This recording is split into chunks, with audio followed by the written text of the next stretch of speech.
Alright mga koys, so ngayon ay babaklasin natin yung rim set ni Junex harap at likod dahil bininta natin yung rims natin mga koys. Syempre rims lang dahil magpapalit tayo ng kulay.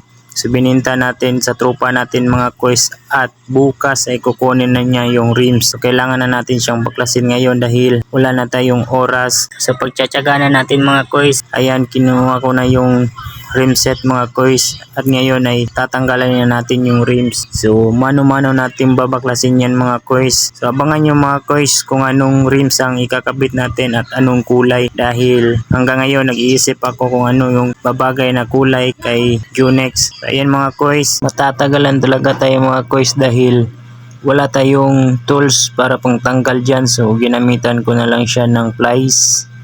So yun mga koys, dito na ng vlog natin dahil di ko na tinapos i-video kagabi dahil sobrang gabi na at inaantok na ako. So ayan na siya mga koys, napakakalat talaga dito mga koys dahil di ko na siya niligpit, di ko na siya inayos dahil tinatamad na ako at gusto ko nang matulog kagabi. So ito na yung rims mga koys, ayan kukunin na ito ngayon ng tropa natin. So bibigay natin ito sa kanya at bibili tayo ng bago. At syempre mga koys, budget meal na rims pa rin yung ipapalit natin kay Junex pero magkaiba na ng kulay. So pipili tayo ng kulay na babagay kay Junex. Ayan na si Junex ngayon mga koys. Pinasok ko siya sa loob dahil di ko alam kung hanggang kailan siya makatambay. Di ko alam kung kailan natin siya mapapatakbo ulit. So yun na lang mga koys. At syempre abangan nyo yung rims na ikakabit natin pero syempre budget meal pa rin tayo mga koys. Di naman kasi natin ilalapag sa mga show si Junex mga koys. Syempre papapormahin lang natin siya. So ayun lang mga koys. Keep safe.